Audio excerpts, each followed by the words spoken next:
welcome everyone. Welcome to a new edition of Remixing Politics and Culture with me, your host, Pam. I am so thankful that you decided to spend some time with me this Sunday evening. I have a very special show for you this evening. I've even have a special name for it. But first, a little bit about me. I am a public relations and marketing professional with a passion for social justice, voter advocacy, and culture. And tonight's show promises to be very spirited, and it's even better when the audience participates in live in real time. So tonight's show, I've named it Biden, SCOTUS, and DeSantis. Oh my. And I put a little humorous tone on it because really what's happening in our country is not very funny at this time, but it doesn't hurt to have a little sense of humor because laughter really is good medicine. So without further ado, I have just one gentleman on our panel tonight, and I'm going to bring him up first. Let me introduce to you Mr. Ken Scott. Ken has over 40 years of experience in community engagement, 20 years in real estate sales, 16 years in broker and supervisory management, 19 years in housing, counseling, and education, and 13 years in housing case management. He is a busy man. I know him as a very dedicated servant leader in the city of Detroit. Welcome, Ken, to the show. It's so good to see you. Thank you for having me, Pam. Absolutely, absolutely. And next we have Dr. Rohima Mia. We go way back. We went to high school together and undergraduate together. Dr. Rohima Mia is a practicing psychiatrist in North Carolina. She is a University of Michigan grad and the Ohio State University Medical School grad. She specializes in Spravato, a treatment used for adults with major depressive disorders, and TMS, transcranial magnetic stimulation. You would think that she'd be busy enough with all of that professional work that she does, but Dr. Mia has a very strong political interest, and she feels that her views need to be heard in the politics of today. She is the current membership officer for the North Carolina Green Party. Welcome, Dr. Rohima, to the show. Thank you, Pam, for having me. I've never had a chance to be on your show or to watch any of your visits. I'm very excited about it, and hopefully that means I'll be a regular, maybe not on the show, but a regular watching. Oh, absolutely. Listen, I don't discriminate. I love people to come back on the show and what have you. As you will well know, our next and last but not least is Latrice Davis. She is our regular pundit. Currently, Latrice is the senior court clerk in the Queens County Civil Court.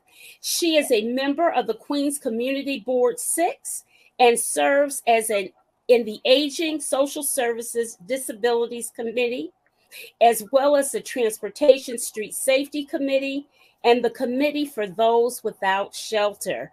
And I can only imagine from the last reports I'm hearing with all this immigration issues that you are like this right now, right? Well, things are always on and popping in New York, and they're even more so now. Yes. I hope we get to talk about that tonight, but if not, that's okay. We might. It's no telling what might happen tonight. And Latrice is also a former reporter with the Associated Press. Welcome back, Latrice. As always, thank you for having me. Absolutely, absolutely. Guys, I'm so excited that you all are here with me this evening. The first question is for each of you. And for the most part, that's how I'm doing it.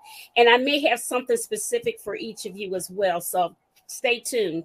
But I'm starting with Ken first, because Ken is the only dude on the show. So we're giving Ken all the first dibs at everything. So Ken, is Joe Biden too old to run for another term of president? Why or why not?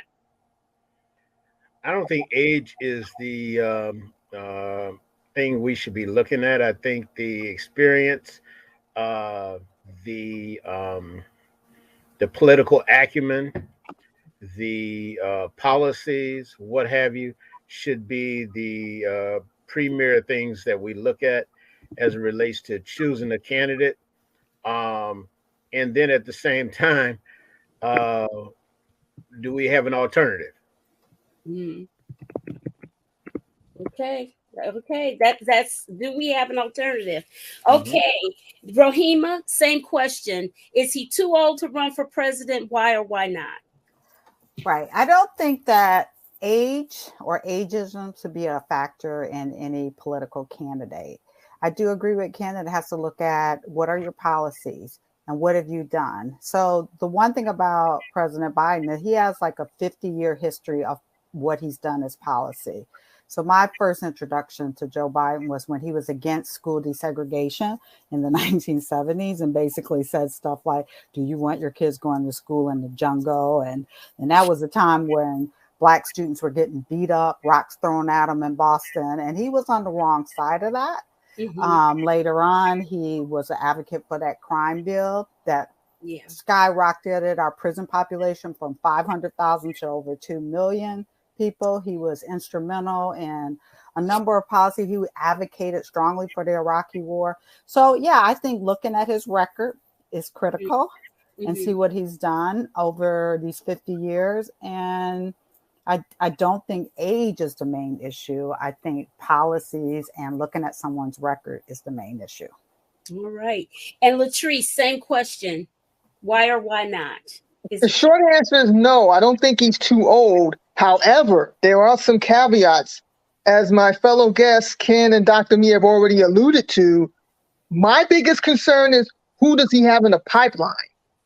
Like, I mean, assuming that I live long enough to reach 80, and I hope I do, I don't see myself working. But, again, it's a matter of choice. So, no, he's not too old to run for president, but that begs the question, who does the Democratic Party have in the pipeline, assuming that he wins next year? And this goes to Ken's point, and this is my biggest concern.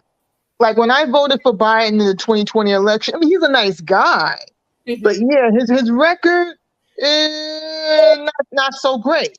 But I voted for him not because he would be a great president. I voted for him because there's no way in hell I was voting for his opponent. Number one, and number two, which was even more important, not voting at all wasn't an option. Right. So that's how Biden got my vote. It wasn't so much, I think he can lead us to the promised land. It's more like, okay, talk about the lesser of two evils.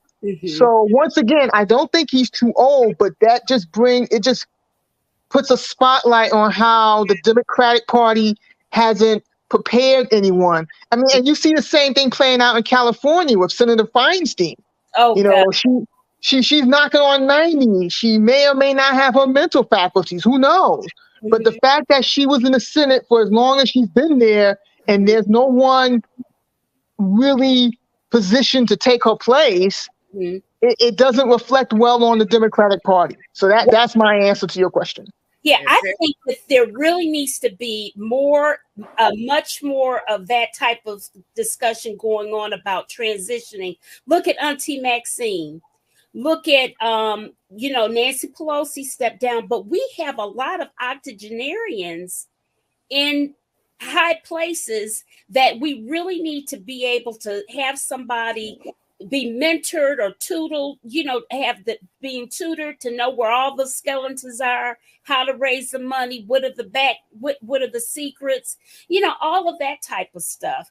But, if Biden prayerfully, if he wins again, because we really don't have a choice, it is a perfect opportunity for a lot of Gen Zs. I think I see it as an opportunity for a lot of young people to say, look, Grandpa.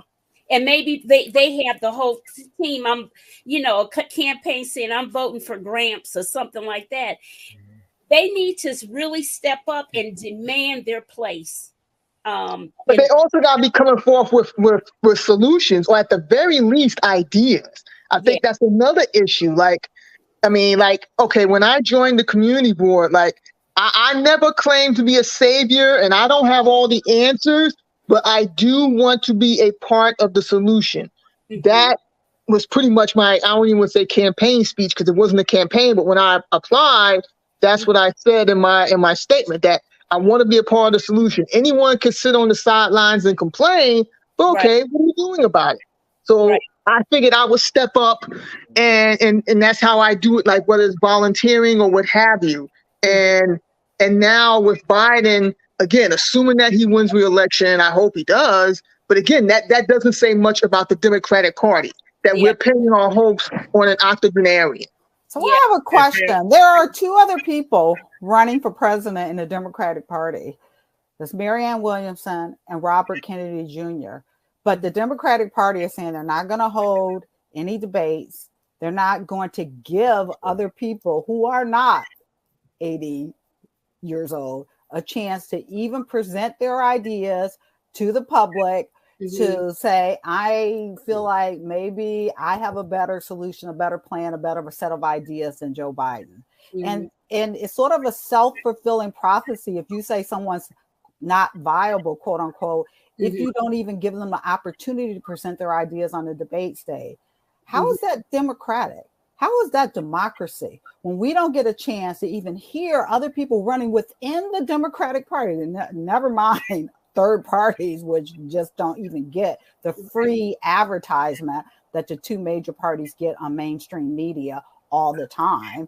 But even within the Democratic Party, they're not going to allow some kind of debate. They're not going to allow any kind of anything, so that we don't have an opportunity to see if maybe somebody, the Democratic voters who supposedly are the people that are choosing the candidates, have a chance to weigh in. So I'm questioning whether the Democratic Party actually believes in the democratic process when they will not allow that to happen. Pam, let me say this. Say something. It first and foremost is traditional when you have a standing candidate of Biden's magnitude that you not entertain anyone else. The Republicans aren't going to do it with Trump. They may hold the candidates may enter the race, but at the same time, they're not going to allow primaries to happen or individuals to come in that aren't of the Republican persuasion. The other thing that I want to touch on is the succession plan. Given the fact that we have Biden for one more term, if he were to win, like Latrice said, Latrice said, there is one more term. We haven't entertained the thought of another individual entering the race. Who's the succession plan going to? Who is next up? And we as Black people in our communities, especially in our community, we don't pass the baton. That's right. In the state of Michigan, we have a situation where our present senator, Debbie Stabenow, is stepping down. She's already given the gavel to Melissa Slotkin. Okay. I don't know if you all have heard that Hill Harper has planted himself in the Detroit area and is planning on running against Melissa Slotkin. Oh, you about Hill Harper, the actor? Hill Harper, the actor. I thought he was in New York. No, he is here. He is firmly planted here. Okay.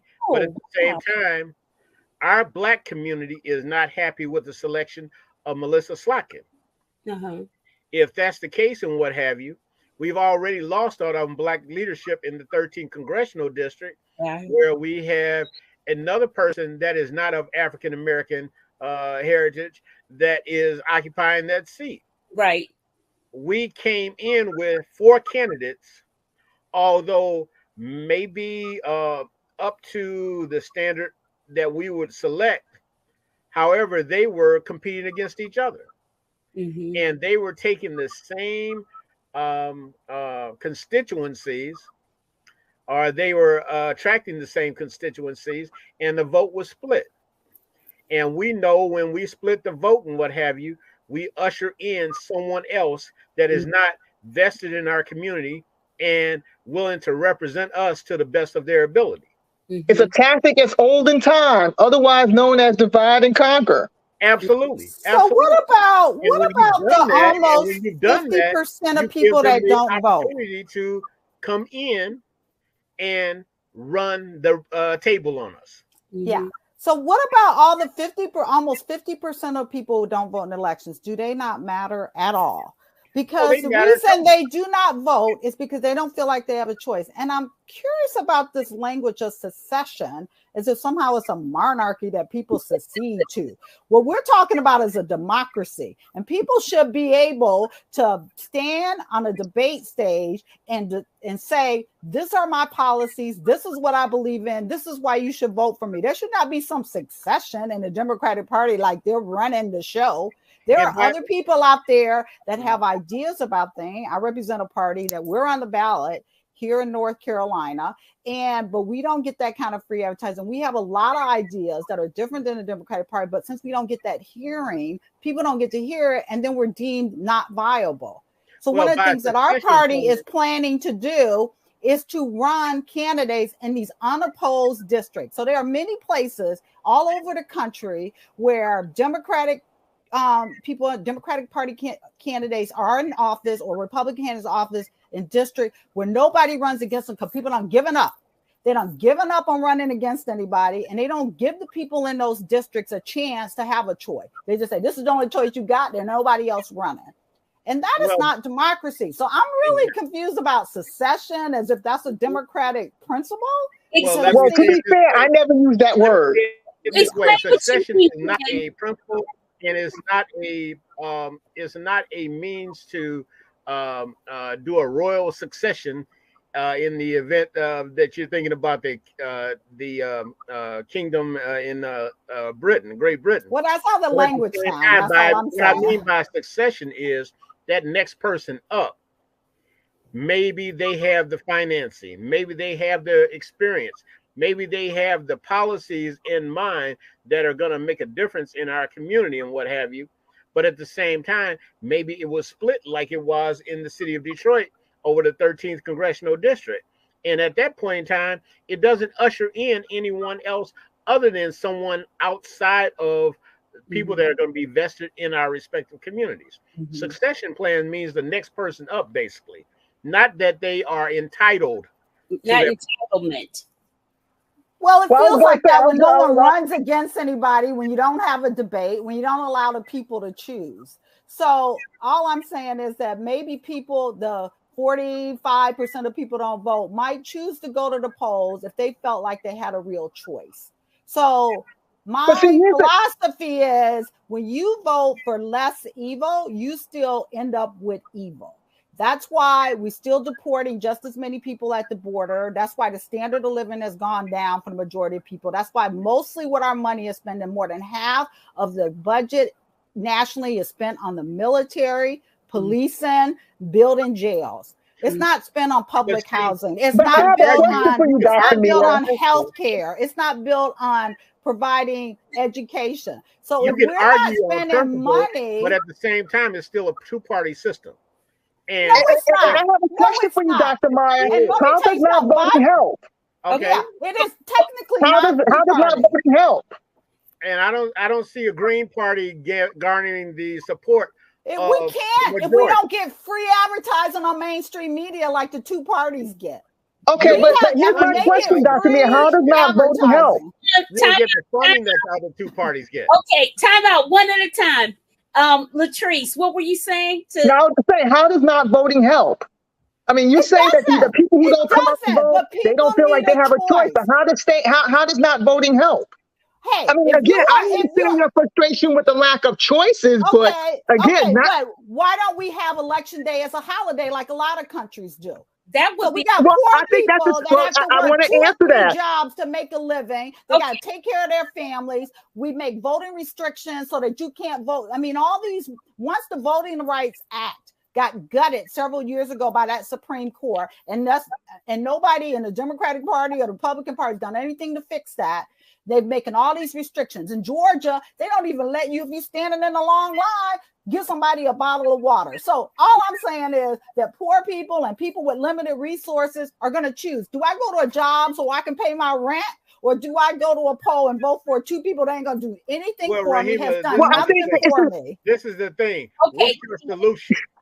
I wanted to answer Dr. Mia's question. I know in terms of Election Day being a holiday, it's a state-by-state thing. Here in New York, it is a holiday. And my employer gives us the day off. Work is shut down. We are closed. School is closed. So in New York State, it is a holiday. Not here in the Confederacy. Not here in the Confederacy, where Black people, half the population in South Carolina, hardly hold any elective offices. North Carolina, in the old Confederacy, they still doing Confederacy style laws and making because it you all work. just relinquished the Like House DeSantis. seat. You all just relinquished the House seat. Oh God! Didn't relinquish it, but it is not relinquishment. It is this undemocratic policies that those Republicans and Democrats who refuse to do enough to stop it have put into place. And places like Florida has gone full on crazy. And that used to be a purple state. Now it's full on red. But North Carolina was purple too until we screwed up in the midterms. We screwed up in the midterms. And we didn't go and vote because it wasn't a presidential election. And for the first time in 100 years, the Republicans took over the House.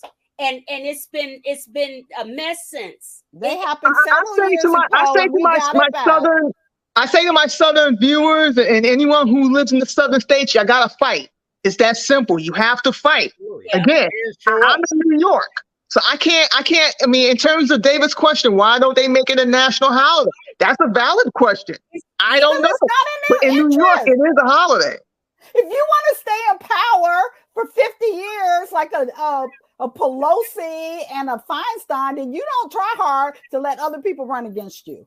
Okay, but what can the Green Party do differently than the 2-party system we can't do anything when we're locked out? Okay, one thing, we're not corrupt like those 2 parties. We do not take money from corporations. We do not take money from private equity firms. And that's the reason why you're not heard. Exactly, because we're not a corrupt party. We're based on our principles. Right, because if only rich people's voice are being heard. You don't have much of that much. But that's why. In order to make a difference. But shouldn't elections be publicly financed then, so it's fair? Okay, get that past the U.S. House and Senate.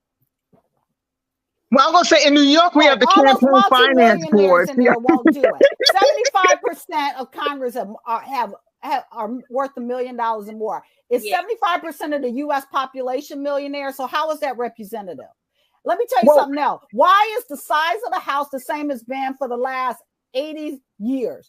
Have we grown as a country? Why haven't we changed that? Right, because people stay in power and they're least representative. So there's a lot of undemocratic processes. And who changes that rule? The Democratic Republican rule. Right, the Democratic Republican parties can do it because they're in power. Whether you are a Democratic House and Senate or you're a Republican House and Senate, no one is brave enough to change that law. Right. Or that rule. Right, because they don't want a real challenge from people like the Green Party because they're afraid that once people get a fair hearing, if we get a fair hearing without taking corporate money and rich people money because we are not corrupt, then they would be afraid. That's why North Carolina, the Democratic Party, tried to keep us off the ballot. They claim we didn't get enough signatures. We had to file a lawsuit. We had to file a lawsuit to get on the ballot because the Democratic Party illegally tried to keep us off. Well, your own House member changed parties, so that puts you all in a deficit right there. She was a plant. That was a strategy by the Republicans. Well, she just came out today and said she's not joining the Republican Party. I'm assuming you're referring to Arizona Senator Kirsten Sinema, but no. We're talking about North Carolina. No, North Carolina. Okay.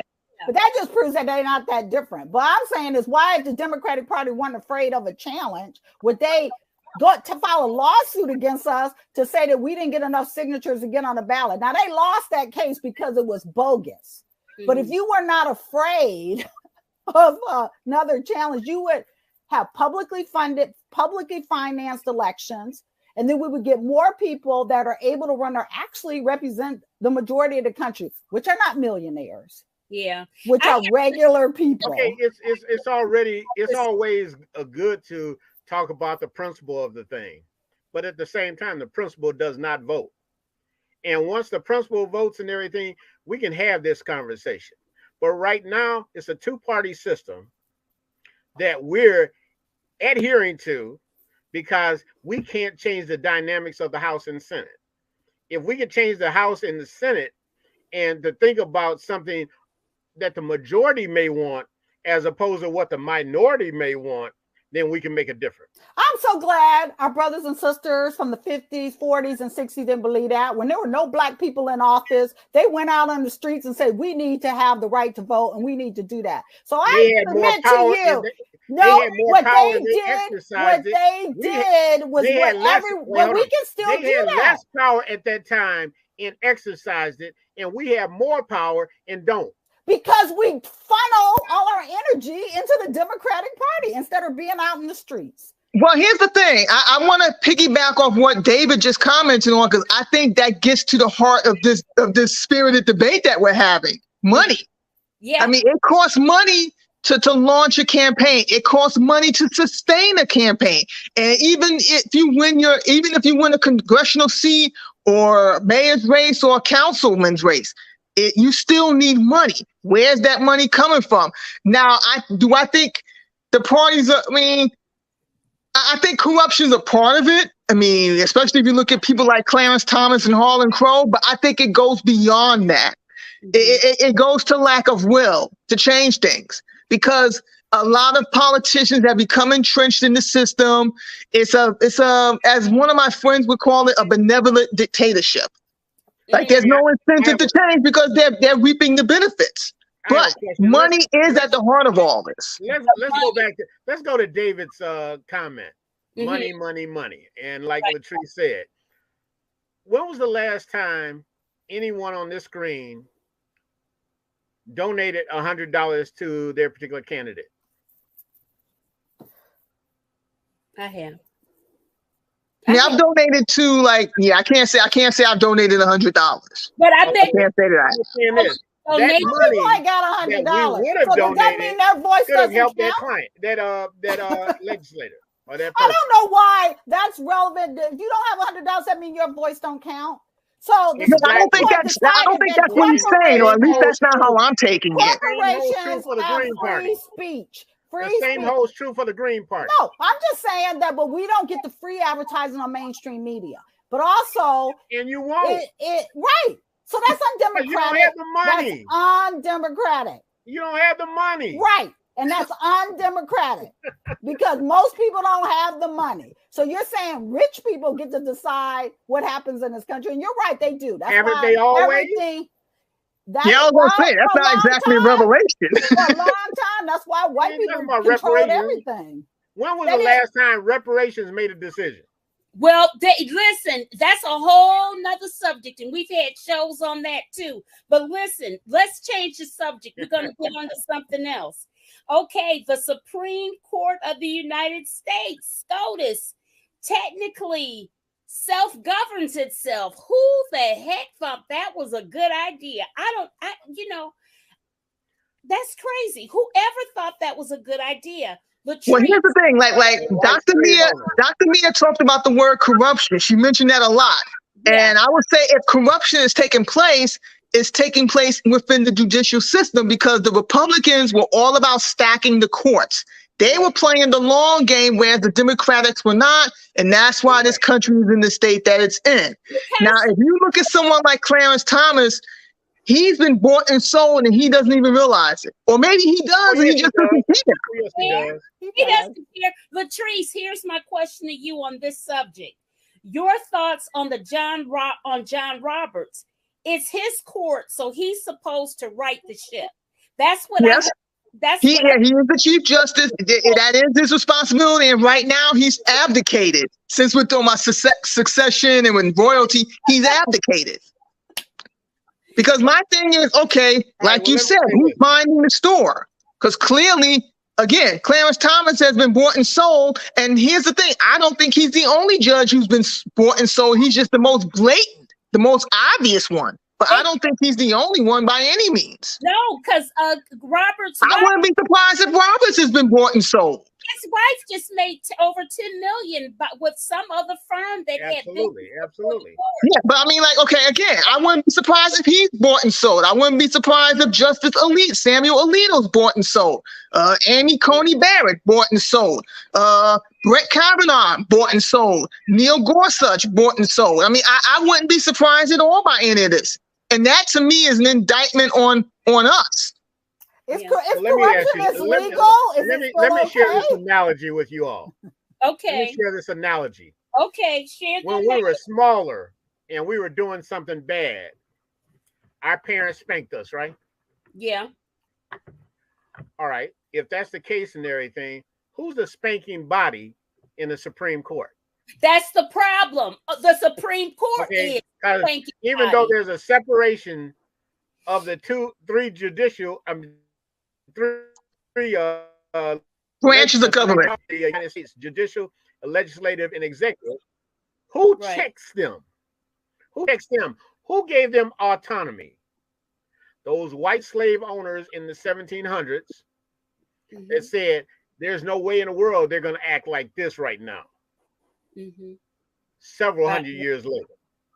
Well, okay. Yeah. That is why the vast majority of every other country in the world are allowed to rewrite their constitution. That's going to hold them accountable. Well, I think that in terms of what you mentioned, Dr. Me, about rewriting the Constitution, it's a lot that needs to be rewritten. But I'm just saying that is what every other country does. We don't feel beholden to that. And this idea that somehow just because something's been a way doesn't mean we can't change it. We've changed things, but we haven't changed it depending on some politicians to do it for us. Wait. It's about willpower, lack of willpower. It's about action. For us to change things, we have to know how power is being wielded in those three branches. And if we don't know how the power is being wielded, then we can shout off different things that we want to do. But at the same time, there's a process of doing it. And at the same time, if you're not educated on the process and everything, then you know it can't be done. So I know the process is corrupt. And that's why when Black people couldn't vote in the South, they didn't depend on the Jim Crow process to get their way. They said, I'm going to boycott these buses. I'm going to get out on the streets. I'm going to do that. When women couldn't even get a credit card without their husband's name, when they didn't have an abortion, they went out on the streets. That's right. Gay people said, I should have the right and benefits of marriage just like everybody else. They got out on the streets. So what I'm saying is that going into a corrupt institution and thinking that that's the way to get power and change, the corrupt institution is bought and paid for by the oligarchy. How does that affect or impact government? Tell me how that is done. The government's corrupt. Well, I have a question. Okay. Here's a question, Dr. Mia. Time out. Okay, so let's see. My next question was, Rohima, your thoughts on SCOTUS. Matt, by the way, David is talking about we need to wake up and start a new party. Rohima is in the other party, David. She's in the Green Party. So my thoughts on SCOTUS is that there are mechanisms to expand the court, which Biden and the Democrats could put in place, but they ain't got the courage to do it. They don't have the courage to do it. They don't have they could put laws in place, but they won't do it because they're happy with the system as well. That is not true. So that is why it hasn't changed. That's why the Democratic Party has spent years doing nothing to change it. Well, I have a question, Dr. Mia. Just like we were told that once certain people get in office, they were going to codify Roe v. Wade into the law. And then 3 months after getting in office, said that's not a priority. Now look where we're at. Rahima, are you familiar how bills are made? how Yes, legislated you know it, what? how I watch all those cartoons to look. Don't insult me. Okay, I but know understand how this. bills are made, but Understand also this. know that we have corrupt politicians. Understand this. And I If understand you that understand the money. process and everything, you know it's not just blowing smoke and talking about it on. It isn't how blowing you feel. smoke, but it's democrat. If we are in a democracy, then the people should have the means to speak, and that's why you need publicly funded campaigns. Keep in which mind they have. that in states like North Carolina that have are The, leaning purple or leaning red, oh, they are red, and I which will is say this: which it's is the a old minority, which is Confederacy. a It's the minority old led state, Confederacy. which is a minority led state. And when you're talking about the population of the United States, you're just a trickle of what the population is. Most of the population lives on the coast. And you know why there's all these Republicans in office? It's because it's an undemocratic Senate. Why did two senators from every state, when some states got more cows than people? What are you going to change about it? We should abolish the Senate and expand the House and be more representative. Okay, whoa. Okay, I want to hear.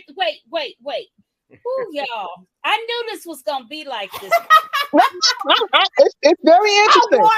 But I do have some questions for Dr. Mia in all seriousness. So Dr. Mia, first and foremost, you're talking about abolishing the Senate, expanding the House. Realistically, but realistically, what plans or ideas do the Green Party have in regards to that, to address that issue? And also, what is the Green Party doing on the local level? Well, not just federal, not even state, but on the local level with city races, with county races. I'm gonna tell you what we're doing. Okay, we're a small party because we don't take corrupt money from corporations so that makes it harder. That's true. But I was just at an event to stop Cop City in Atlanta. Because as far as I'm concerned, destroying a forest around a mostly Black community to build a huge police structure with a mini city to militarize the police, where police all over the state, including the apartheid state of Israel, sending their IDF soldiers here to learn how to conduct urban warfare against Black people and brown people and other people around the world, is not something we should tolerate. So I've never said it should be, but you've done everything except answer my question. But you haven't answered my question. What plans does the Green Party have to carry out what you said about abolishing the Senate and expanding the House? Where's your presence on the local level? We have to have an equal opportunity to present our ideas. And because we have a corrupt media that refuses to let us be, and I'm just telling you, the corrupt Democratic Party tried to keep us off the ballot. We had to file a lawsuit to prevent them from doing that. So why is that okay? Why is it okay? Why are you saying that we're the problem when we have to have all these obstacles in our way to even I don't think you're the problem at all. Yes, you are. I don't think you're the problem. Well, we're doing what we can to get people in our party, but we don't have the money because we refuse to take that corrupt money. And so this was one platform, thank you, Pam, and other places where we can come out and speak about what we do. We go out into the community. We partner with mutual aid organizations, other things that we believe are important. So we are straight up anti-capitalist, anti-imperialist, eco-socialist organization. We do not believe that the majority, that there are millions of people homeless and then rich people can walk around hoarding cash, literally hoarding cash, which is part of the reason we have inflation. More than 50% of inflation is due to profit taking. Okay, Raheem, let me ask you this. In order for us to get these ideas out of here, what legislation has the Green Party enacted or how can we do that? Impacted in any way? How can we do that? Even Bernie Sanders have hardly been able to do it because he's been. Okay, then Bernie Sanders isn't in the Green Party. I know he's not, but what I'm saying is he's been in there a long time. But because he has to deal with all those corrupt politicians that are around him, they prevent him from doing that. But instead of looking at the corruption of the Democratic Party and looking at the corruption of the Republican Party, when they work together bipartisan to foment war around the world, which to me, bipartisan means one party rule. Why is that okay? But then preventing a small party in the North Carolina, why would you spend hundreds of thousands or $1 million to keep us off the ballot if you weren't worried about us? Rahima, who did you, and I hate to ask this question, but I'm going to ask it anyway. Who did you vote for in the last I didn't vote for any I didn't vote for either of those capitalist party. I voted for Green Party candidate. So you just basically wasted your vote. Well, that's your opinion. But I Well, don't think it's a waste. I'm not in the business of telling you about how to vote. I'm not going to go there. I don't believe that voting for evil gets you anything but evil. I vote for people that I support in their policies. You may as well have stayed home, though. Well, no. People who stay home allow whoever wins win. And those people have legitimate reasons for not winning. That's how voting works. I know how voting works. Your vote goes to who it goes to. It's a simple concept. It does not work like that. Yes, it does. Whoever you vote for goes to that person. Whatever is the most popular policy. Yeah, okay. So the popular policy is not to have universal health care. Every poll, is the one that wins. Every poll says the American people want universal, publicly funded health care. Why don't we have it? The people want it. So why don't we have it? Because we don't have a majority in the House and the Senate.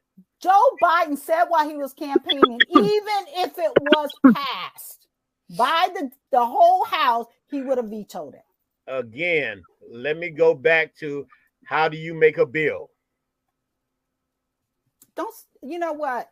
That is speaking to me like a child, and I don't appreciate it. So what I'm going to say to you is, that Joe Biden said in the process. Joe Biden said, the process does not yield if the majority of the House and Senate, if they pass the universal health care bill, the process does not yield because of what we want personally. Yeah, well, it does yield to what rich people want, because apparently you're okay with rich people deciding the policy. Democracy earlier. This isn't a democracy; it's an oligarchy. It is not a democracy. Or not. Okay, Ken and Rahima, time out. Okay, so I never got really the question answered from Rahima about SCOTUS because we kind of went back. Because they're corrupt. There's nothing you can do about it. So all you can do is pack the court. Give me the question. Okay, let me ask you the question. Should we expand the Supreme Court? Should it get expanded? Is that the answer? Who are you asking? I'm asking you, Ken. That's your question. No. And the reason being is I'm fine with what has been done if it had been done adequately to the extent where it was following the Constitution the way it was meant to be. But at the same time, it was not. It presently is not. The Supreme Court is out of balance because we didn't vote and our president didn't put that as a priority in order to get Supreme Court justices while we had the opportunity. And I want to go back to Obama. I want to go back to Biden now that has an opportunity to put people in specific positions within the judicial system. You can't. Whatever reason, it is not happening because we don't have the numbers to put those people in that position. Well, here's the problem. Since you mentioned Obama, this all goes back to 2016 when Scalia died and Mitch McConnell stalled Garland's nomination. We'll never that's a sad case of what could have been because we'll never know. I agree with you wholeheartedly. But Latrice, let me say it this way. And you mentioned it earlier on when you came on to the show. We were playing checkers while they were playing chess. I was, yeah. Okay. Yeah. We should have been filling up the court with higher nominees, so they would have had to pull from that pool of candidates. But at the same time, since we neglected to do so, then we have fallen prey to what we presently have now. Yeah. Now, all of them ain't gonna live in perpetuity. Okay, some of them gonna die. But they're all going to die. But the fact that Trump has 3 Supreme Court within the next 4 years, 2 of them are at least going to be off that court for whatever reason, health-wise, death-wise, whatever. I ain't wishing nothing bad on them. It's just odds. But at the same time, we have to have a Democratic president and a House and a Senate, specifically a Senate, because the Senate makes that choice. If we have a majority in the Senate, then we can affect the change in the Supreme Court. But at the same time, we as Negroes, Blacks, African Americans, however you want to call ourselves, have to get out to the polls and vote in strong numbers so we have choices that we didn't have during Obama's administration or that one person in between. But, okay, so you mentioned voting. Look at the work of Stacey Abrams. I mean, she should not. I mean, the fact that when she ran for governor of Georgia in 2018, she lost, but it was a close loss. The fact that she went backwards in 2022, in light of all the work she did down there, like she has the receipts. Mm-hmm. And the fact that she got even fewer votes the second time around, and I do believe she's going to run again in 2026. That's what my gut tells me. Given her history, she's going to run again because Kemp is term limited. But like that should not have happened. But one of the problems we have is that once these guys get into power the way they're doing, they're gerrymandering. So it's next to impossible. That's what happened in Texas. I really believe Beto would have won. But it's so gerrymandered. That's what's happening to us in North Carolina. And we're about to get shown enough choke now. I mean, well, here's the thing. Cruz is up for re-election next year. So we'll see how that goes. Yeah. Loretta Thomas Walker says, if a substantial number of Black Americans support the Green Party, perhaps the Democrats will keep their promises to Black voters. Another example of a Black congregation did back in fiscal year 2016. I don't know what she's. Well, but you know what? She's right. We don't hold the Democratic Party accountable for their lack of action. Biden went into office and they all said, we're going to raise the minimum wage. Then they let the person that doesn't have an elected office say, well, no, you can't do that. When the Republicans had control, said some crap, they just didn't listen to her. And they did what they wanted to do. So what I'm saying is that there was no reason they couldn't pass it. They just refused to do it. Yeah. They say he's the most union president, and then he went ahead and threw the rail workers under the bus. Even though he was able, he could by executive order give rail workers those sick days. Mm-hmm. But he has not done it. Why can't he do it by executive order? By executive order, he can give him a second. But the numbers weren't there. The democracy says the numbers weren't there. Even when, so when Obama had a majority, 60 votes, and he could have passed universal health care, he chose to pass a Republican health care plan that still keeps people mired in debt, going into bankruptcy for health bills, and in the highest number. This is not even a thing in other countries. Because you consider Obama a Republican health care plan? It was created by Romney and the Heritage Foundation, which is a Republican-funded foundation, and by Mitt Romney did it in Massachusetts. Oh, hell yeah, it was a Republican plan. He could have done universal health care. Do you understand the reason why Obama ran it through the legislature as opposed to the court system or but he had the majority in the House and Senate, 60 votes. And at the same time, he couldn't get it passed without some kind of support. He didn't have support of his own party? The numbers. He didn't have the support of his own party. Are you familiar with the democratic process? Yes. And he didn't have the numbers when he had 60 senators and the majority of the House. Jesus. How was that not enough? I keep saying this. Go back to how to pass a bill, okay? He had the numbers. He refused to put up a bill that the majority of people want. If you don't know how to pass a bill or legislation, then you're going to forever be. If you don't have the courage to stand up for the right thing for the majority of people, you're not going to get anything either. And how many except for where we are. How many voters did the Green Party turn out last year? Oh my gosh! Will you stop talking about that, because we're small and we're not corrupt And if we you're were not corrupt, going to get any bigger. Yeah, as long as we have people who don't have the courage of their convictions, you're not going to get any bigger. And keep doing the same thing over and over again, voting for those hapless Democrats and expecting different results. That's called crazy in my business. Okay, they're affecting doing the same thing over and over again, expecting different results. Your voice is not being heard. Which one is being more effective? But you know what, Ken? I'm gonna tell you this. In many ways, I think that a lot of, just from looking on social media as much as I do, I think that there are a lot of disenfranchised, or I should say disappointed Black people, particularly young Black people, who and Generation Z period, that are just disgusted with how things are going. How that's understandable. They don't feel that the Democrats. Let me ask you this: how do you expect to change something if you're not actively engaged in the process? Well, they're getting actively engaged in the process, and that's what I'm hoping. And their numbers have to justify that. I think Ken's remarks are in reference to the Green Party, not Generation Z. Well, I'm talking about Generation Z changing things, disrupting things, period. Well, I think they're doing that now. Things a great deal. If you look at the last election, they changed things a great deal. Yeah. Where their voice was heard, their votes were counted, and the Green Party wasn't.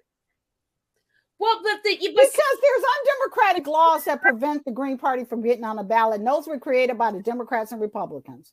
Why don't you join the Democratic Party and make an impact?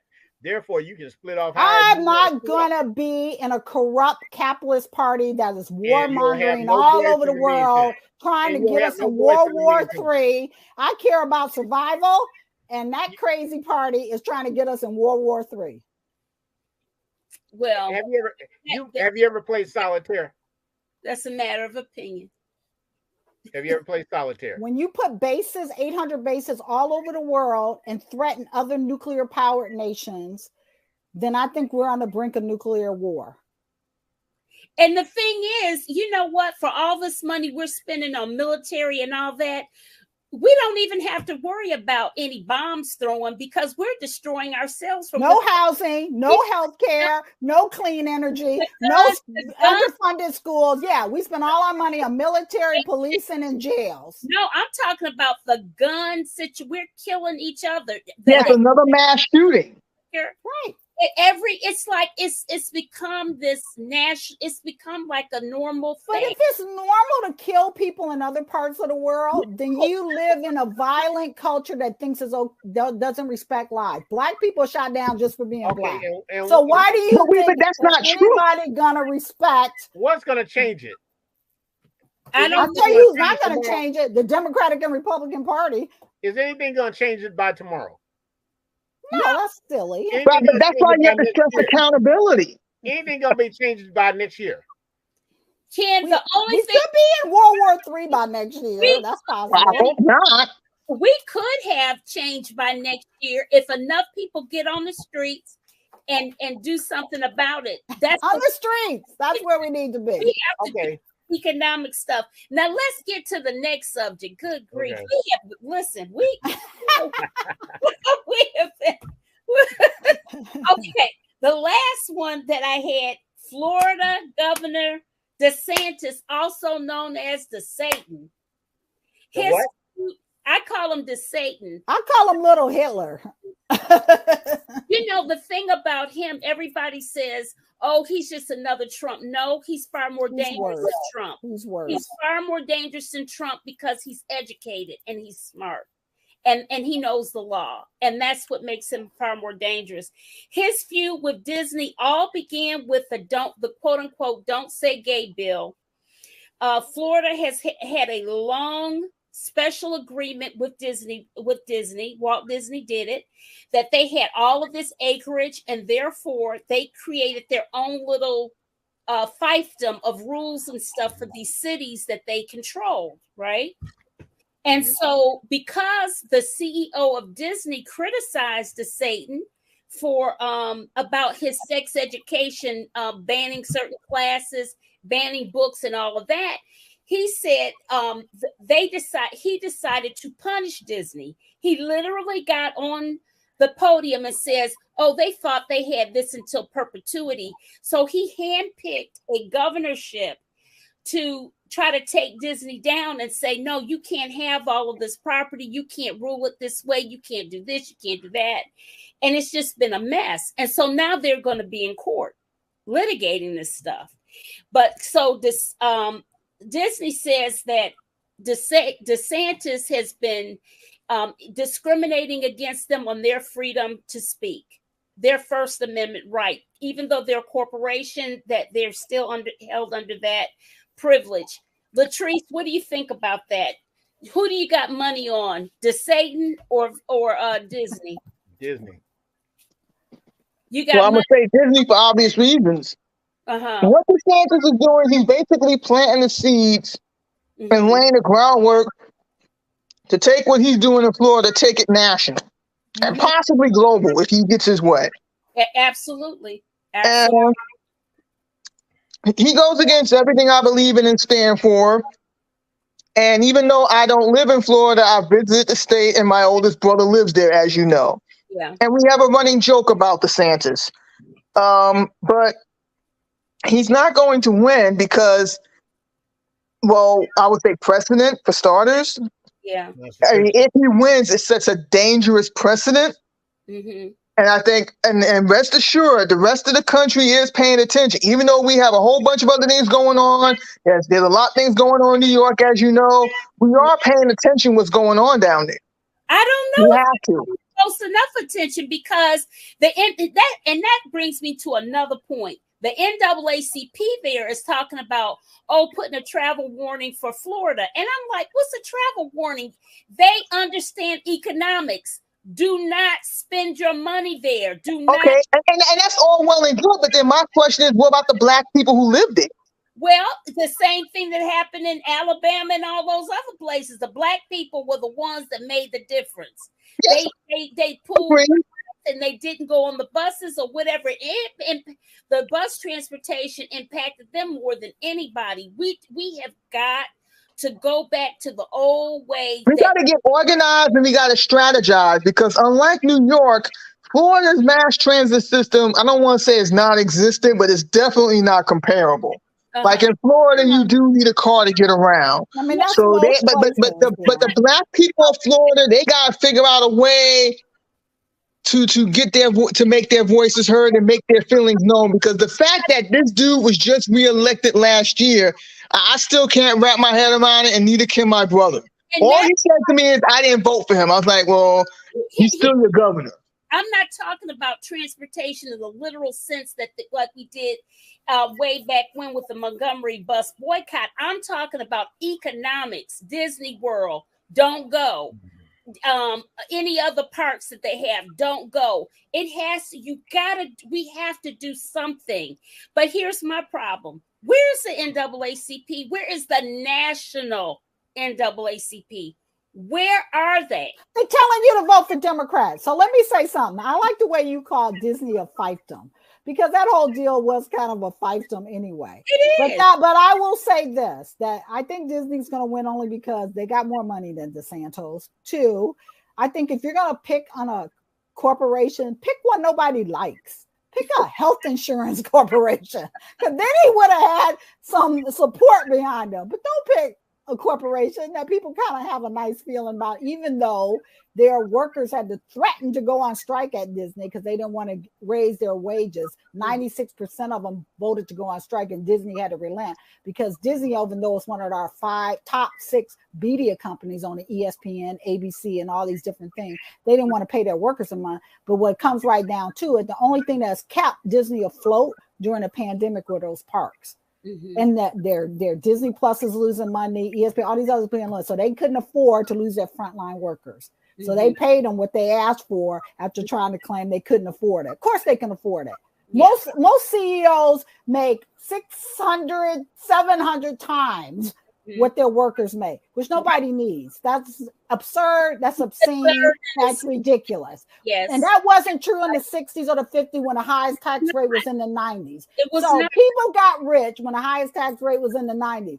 but we cared about social helping people, like having things for folks. Even if Black people couldn't always participate in it because they redlined us out and did things and Jim Crowed us out of getting it. But at least it was a little more equal then. But of course, now it's become crazy. So I call him Little Hitler because he's creating policies like that. But once you gerrymander things, when the corrupt parties on both sides don't do enough to expand the voices of people, this is what you get.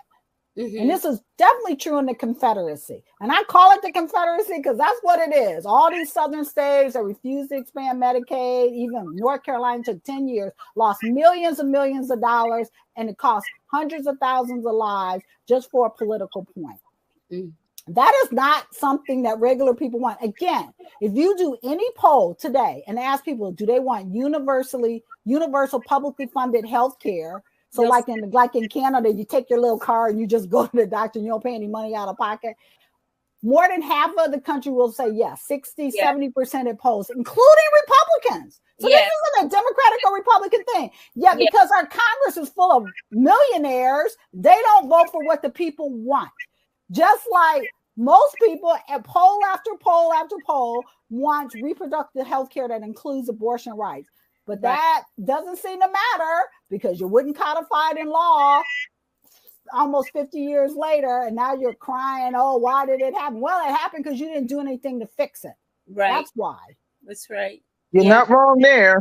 No, ma'am.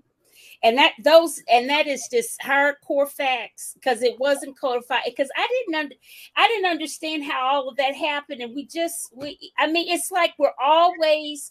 We had 50 years to take care of that, and we didn't. So it's like you gotta hold that L. You gotta hold it. They've been telling us forever that this was what they wanted to do. It shouldn't have been a shock, right? It shouldn't. No, but that's what I'm saying. Like the Republicans have been brazen about their plan. Yes. And here's the thing: like, okay, these white women that are going along with this nonsense. Guess what? The Republicans ain't looking out for them either. But not all of them. That's why in Kansas, which is a Republican state, they didn't vote to get rid of abortion rights. In South Carolina, 5 Republican women said, okay, that's a step too far. And they didn't let it happen. So, it's not always. Maybe they're probably getting hip to the game. That may be it. But a lot of these white women who've aligned themselves with the Republican Party and what they're doing, it's like, no, in the end, they're not looking out for you either. Right. No, I agree. But I think sometimes we can align with all kinds of people if we agree on certain things. Well, no, but that's where strategizing and organizing comes into play. But that's why strategizing and organizing is so important. But we can't align with oligarchs that hoard cash that says we can't have nice things like schools and healthcare and housing and transportation. Why do we keep electing those people and people that support them? I don't know. I'm exhausted. It's so funny you say it because as y'all may or may not know, there's a lot going on in New York City, and one of the complaints is about Mayor Adams. And people are like, well, why did he get elected? It's like, well, I mean, we had ranked choice voting. People had choices. I mean, like in my case, I voted for him in the general election, but not during the primary. And I mean, as far as mayor goes, nothing to write home about. But the bottom line is we had like 10 candidates on the Democratic side running. I mean, like, so it's not like, and we have campaign finance, the campaign finance board here in New York. So they do have public financing. So it's not like the candidates didn't get their voices heard. They had platforms. They had means to get their messages out. Just that Eric Adams is the last one standing. They still run in a corrupt Democratic Party. Well, I think the issues that we're facing, and I've said this on your show before, Pam, New York is not this bastion of liberalism that some people seem to think it is. Yeah, we know. We've had this discussion before. There are pockets of conservatism. You just gotta know what to look for and where to look for it. But it's here in New York. But what I would say is in places like that where you do have a subway system that they haven't like done enough to keep the infrastructure up. even though all these cities and most major cities are run by the Democratic Party. So the fact that they're all having issues, okay, that's on them. But I'm saying is that you can make a choice about how you spend your money. So there was a proposal at one point to add more cops to the subway system, to arrest people jumping the turnstile, not paying a fare. The easier, instead of hiring people to arrest poor people who can't pay the fare, just make it free. Use the money to make transportation free. Rich people are riding in their limos and everything. People that need to get to their job need to run the subway. So it's how we choose to spend our money. So we could choose to spend money. Well, here's the thing, mass transit, even though I have the option of, I don't own a bike, but technically I could ride a bike or drive a car. I don't own a car. So mass transit is and getting around my foot are my modes of transportation. Exactly. And in New York, making it free, it'll be a good idea in theory. I don't think it's going to work in reality, and I'll tell you why. During the height of the pandemic, they made the buses free. You still had to pay for the subway. Yeah. This is during the height of the pandemic. They were printing money during the pandemic. They could have made it all free. Then you take some money out of those cops shooting people. You don't need so many of them, and make transportation free. It's a matter of priorities. Do we prioritize housing for people that are homeless, or do we prioritize housing for investors making money? Here's the thing, Dr. Mia. I like free stuff as much as the next person, but the reality is somebody's got to pay. So right. if you want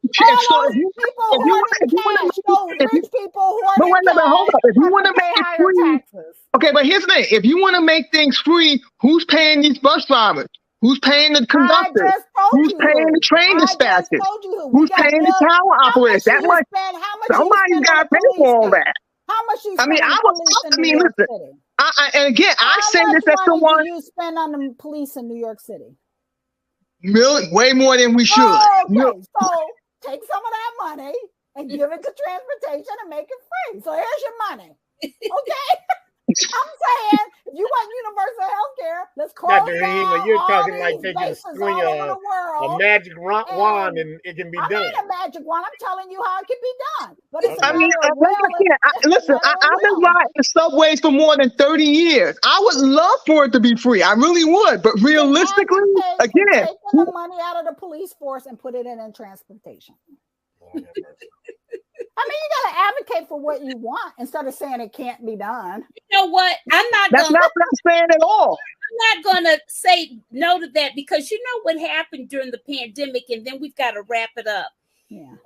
We lifted, the federal government lifted over 10 million children out of poverty with the child care